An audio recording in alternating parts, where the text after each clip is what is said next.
I'm pretty sure that most people who clicked on this video see a speed limit on a certain road that they know every single day, and they go, that shouldn't be the speed limit. Today I'm breaking down a local Atlanta legend when it comes to the wonderful highway known as I-285. In the mid-2000s, right around 2006, a group of students decided to prove the entire Atlanta area what would happen if you would just drive the speed limit on I-285. So the reason this experiment was done was because one of the students allegedly had gotten a bunch of tickets for just going with the flow of traffic, according to what most people say is the source of why they did this, and also just the frustration of commuting on I-285. And what they did, in hindsight, was pretty reckless, but it also kind of proved their point in some ways. I would never advocate for this ever. If you don't know, I-285 is a bypass road that goes around the entire city, also known as the perimeter. And honestly,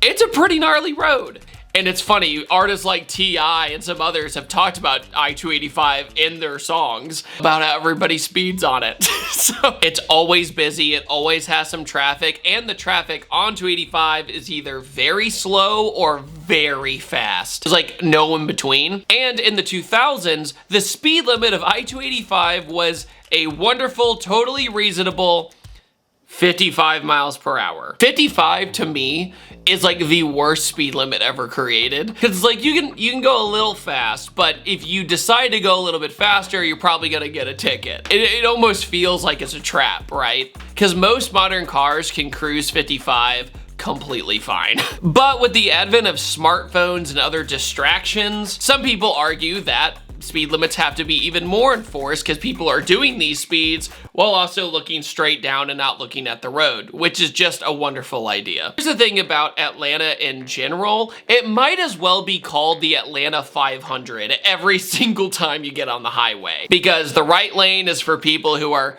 kind of going the speed limit or near the speed limit. A lot of people would kind of argue in the Atlanta area that going the speed limit is arguably more dangerous than going with the flow of traffic. That is where this whole protest experiment student film thing happened. Now, just to give you an example of how people felt all the way back in 2006, I came across this local forum where somebody said, "Awesome video, I salute them. I think that 55 mile an hour in I-285 for more than 5 minutes should be vaporized immediately and come back as a piece of gum stuck to I-285 so I can legally every day." As you can tell, I travel at I-285 every freaking day and have paid for probably 1/4 of that stupid loop with tickets. Getting a ticket for doing 63 on the freaking interstate, give me a break. To this day, that's kind of how people still kind of feel about I-285, but we'll get to that later. So, long story short, all they did was they went on I-285 and they went in every single lane on I-285 and they went the speed limit. That's all they did. It literally destroyed the flow of traffic in the entire Atlanta area. Even for a short amount of time, it literally was an empty highway in front of them. And what's really funny is that the video itself that was submitted basically has like Windows Movie Maker or iMovie written all over it from like 2006. The music in the background has copyrighted music in it. Like that wasn't a big deal back in the day on YouTube. But it's just really funny to see like the filming style and the editing style of them like documenting how they feel before they go on this rebellious quest, right? Not to mention the eyeshadow. You gotta have the eyeshadow. This is like my Kim era. So you gotta have it if you're gonna be a rebel. And naturally, with the good old Southern hospitality, this made the entire interstate of I-285 very angry. Look at that guy. When that guy lost his mirror, like, I just couldn't believe it.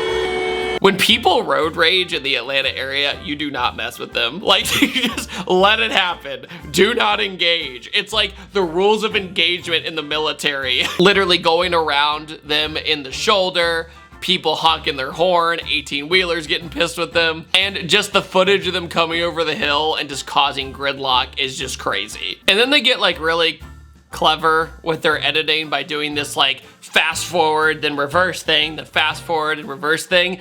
I honestly think the video would have been way more impactful if they just kind of showed what happened. Just having them go over the hill and you going, wow, that is what happens when 4 people drive the speed limit on I-85. So here's the real problem with the situation. Was what they did kind of reckless and dangerous?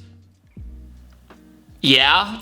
Y'all know that going 55 in Atlanta is inherently dangerous, even though it's posted. It's almost like an unwritten rule. Of course, in a court of law, if you get a ticket for a 63 and a 55, you can't really argue it. But when it comes to almost the unwritten rules of the road in Georgia, it is there. And they even have the Georgia slowpoke law, which is completely contradictory to a speed limit in a lot of ways, in my opinion. No person shall drive a motor vehicle at such a slow speed as to impede the normal and reasonable movement of traffic, except when reduced speed is necessary for safe operation. In a nutshell, if the flow of traffic is faster than the speed limit, you gotta pick up the pace a little bit. That way, you're not endangering yourselves and others. So in theory, can you get arrested for doing something like this? Okay, arrested might be a little too far, but tickets, absolutely. You can absolutely get a ticket for impeding traffic like this or going into a court case or anything like that. So David Spear, who is a spokesman for the State Department of Transportation, said if the students weren't blocking emergency vehicles and were going the speed limit,